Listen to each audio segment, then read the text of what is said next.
ነበር ጉበት ፊቱ ያስታውቅ ነበር በጣም አይደል ተኝቶ ነበር ብዙ ደሬ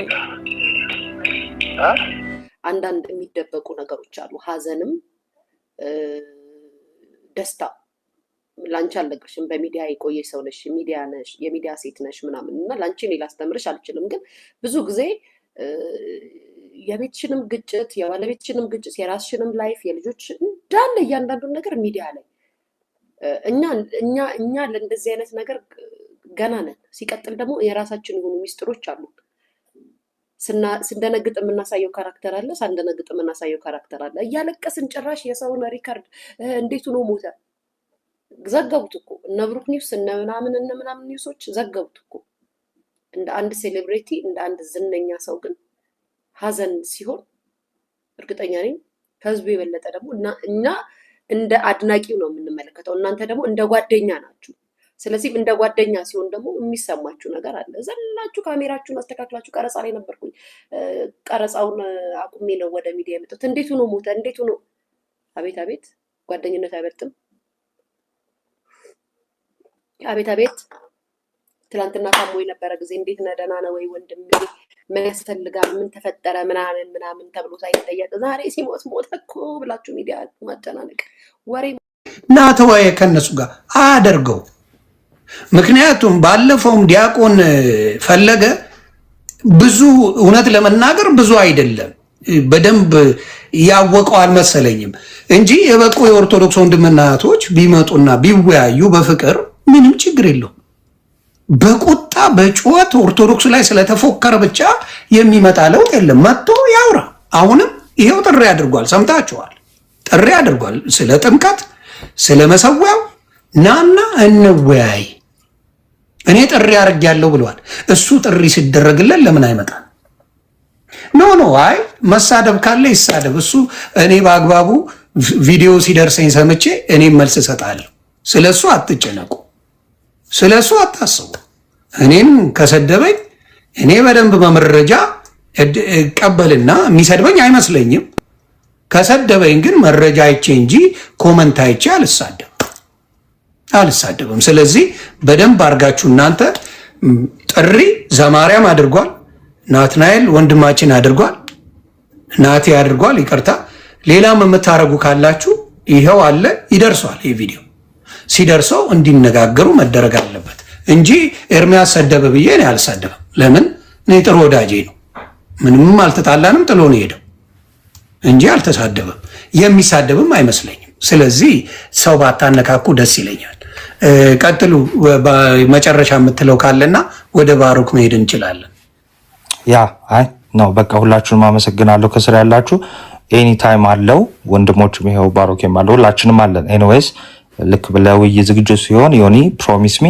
ሼር አድርግልን ምንም ችግር የለውም ማለት ነው ቆይ ፎሎ ላድርግ ስለዚህ የዛ ጊዜ ቶሎ ማድረስ እችላለሁ አንተ ብታረጋኝም ባታረጋኝ ችግር የለውም እኔ ግን አረጋለሁ ለምን ይሄን ነገር ለብዙዎቻችን መማሪያ ስለምን ነው ለብዙዎቻችን ምንማርበት ስለሆነ ያስፈልገኛል ለዛ ነው ፎሎ ያርኩ ባሩክ የምትለው ነገር ካለ ዘግበኝ ብራዘር አደሩ በቃ ባሩክ እሺ ናቱ ቃል ተሰማልን ብሮስኪ አዋረድከን ምናምን የምትሉ ግን ያው ፊት የሚቆም የለም ምናምን ብሎ አዋርዷቸው የወጣው እሱ ነው ተረጋጉ መልካም ነው ምንም ስህተት ሰርቷል ብዬ አላስብም ይሁን የረጅም ሰዓት እንደውም ሰጥቶት እንትን ሲል ነበረ እያቀሳሰርኩ ሳይሆን እውነታው ይሄ ስለሆነ ማለት ነው ያው እንዳለ እንትኑ ላይ ትምህርቱ ላይ ናቱ ሄዶበታል ምንም የቀረ የለም ለመናገር ነገርን ከመደጋገም ውጭ ማለት ነው ምናልባት ግን እንደው እዚህ ኢትዮጵያ ውስጥም የተናገሩትን አንድ የራሳቸው ቄስ የተናገሩትን አንድ ቪዲዮ ላሳየና ምናልባት እኔም ደግሞ ተቀልላለሁ ማለት ነው እሺ ይታያል ብዬ አስባለሁ አይደል ሰርቼበት ነበር ቪዲዮ እኔ ራሴና እስኪ ቆይ በትልቁ ላድርግ ኦኬ 13 እና የ14 ዓመት ህፃን ልጅ በቸርች ውስጥ በፓስተር ግብረ ሰዶም ተፈጽሞባቸዋል ይሄንን ያርለም ያልኩት ቄስ ግርማን ሰማቸዋላችሁ ግን ይህንን ቪዲዮ ምናልባት ሊያስነሱት ምናልባት በሪፖርቱ ሊያስጠፉ ስለሚችሉ ሁላችሁም ክርስቲያኖች ብትችሉ ኮፕሊንግ ሪፖስት አድርጉት እንዲሁም እዚህ ቦሌ ላይ አንድ ጊዜ ምን ተፈጠረ አንድ ቸርች ውስጥ ፓስተሩ ምክትል ፓስተሩ ማለት ነው የ14 ዓመት የ13 ዓመት ቲኔጀሮችን ወንዶች ልጆች ከመጋረጃ አለ እንደዚህ አይነት መጋረጃ ጀርባ መድረኩ ጋር ወደዛ ወስዶ ነው የደፈረም ብለው ሁሉ ኢንተርቪው ሰጥተዋል። ልጆቹ የሃይማኖቱም ስም እንዳይጠለሽ ያልዳው ያልተሰማ ነገርም እንዳናሰማ በሚል በሚዲያ ላይ በወቅቱ አላሳወቅንም። አሁን አፍጥጦ ስለመጣ ነው እኔ ራሴ የተናገርኩት። የተደፈሩ ልጆች አሉ። የተደፈሩ ወላጆቻቸው ቤተክርስቲያን ነው የላኳቸው፣ ለጸሎት ነው የላኳቸው። ቤተክርስቲያን ቢሄዱ ስለ ምግባር ይማሩልኛል፣ ጥሩ ይሆኑልኛል ብሎ ነው ወላጅ ወደ ቤተክርስቲያን የሚልከው። ፓስተሩ፣ ምክትል ፓስተሩ ይደግፋል። ዋናው ፓስተር ሲነገረው ሰውየው ማሰናበት አልፈለገም፣ መልቀቅ አልፈለገም፣ ሂድ ማለት አልፈለገም፣ ማውገዝ አልፈለገም። ለምንድን ነው? እሱም ተባባሪ ነው ማለት ነው። ተባባሪ ስለሆነ ነው ማያወግዘው። በስንት መከራ ነው ሚዲያ ላይ ትወጣለህ፣ ጋዜጣ ላይ ትወጣለህ። ያኔ መጽሔት ነበረ፣ መጽሔት ላይ እናወጣለን ሲባል ነው ሰውየውን በመከራ ያሰናበተው። ቆንጆ ስራ መፈለጊያ ሰጥቶት ማለት ነው። እንግዲህ ምንም ማድረግ አልችልም ብሎ እንግዲህ ወላጅ ልጆቻቸውን ለአምልኮና ለጸሎት ነበር የላኩት። በተቃራኒ ግን ምን ሆነ? ልጆቻቸው በገዛ ፓስተራቸው እዛው ቸርች ውስጥ ተደፍሯል። ትውልድ እየተበላሸ ነው። ፕሮቴስታንቲዝም ወደዚህ ነው እያመራ ያለው። ወዴት እየተጓዘ እንደሆነ ጭራሽ በዚህ ቢያበቃ እንኳን ምን ሆነ መሰላችሁ?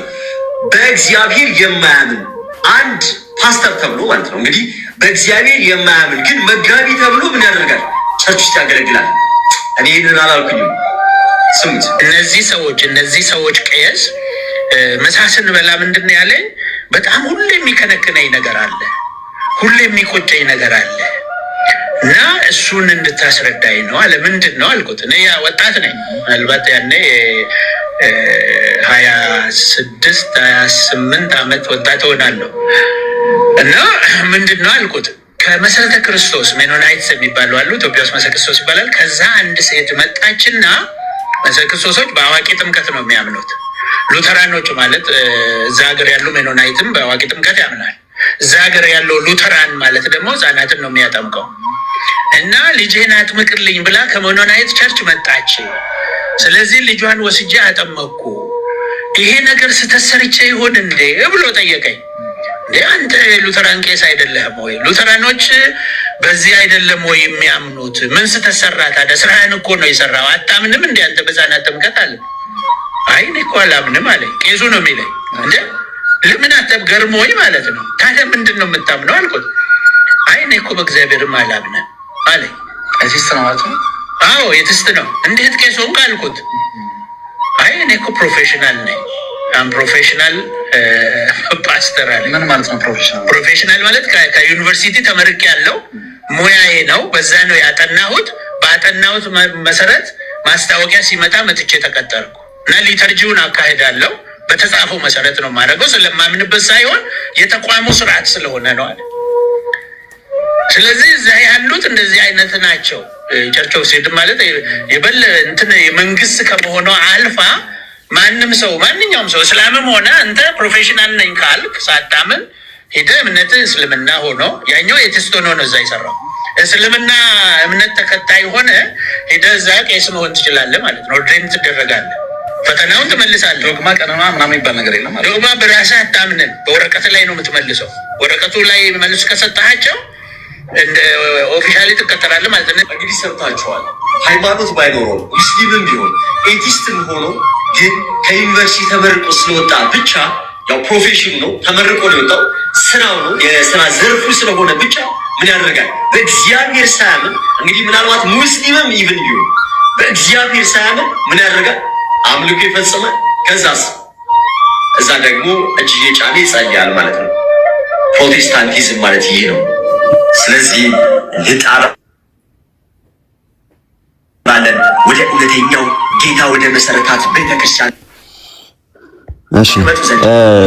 በብርሃን ተመላለሱ እንላችኋለን። ይህንን ለምንድን ነው ላሳይ የፈለግኩትኝ? ያው የሉም እያለ ሲናገር ቅድም የሰሙት ስለነበረ ነው እና እስኪ ነከሪን ጠራልኝ ሲል ስለነበረ ነው። ለማንኛውም ግን ምንድን ነው ፕሮፌሽናቸው ብቻ ስለሆነ በዩኒቨርሲቲም ገብተው ስለተመረቁ ሃይማኖት እንኳን ሳይኖራቸው ገብተው እጅ ጭነው እንግዲህ ተመልከት ዮኒዬ በአንዱ በእግዚአብሔር ልጅ አያምንም። ኤቲስትም ሊሆን ይችላል፣ ሙስሊምም ሊሆን ይችላል። ዩኒቨርሲቲ ገብቶ ተመርቆ ስለወጣ ግን እጅ ጭኖ ከሱ መንፈስ ቅዱስን እንትን ይላል ለአንተ ፈውስን ይሰጣል።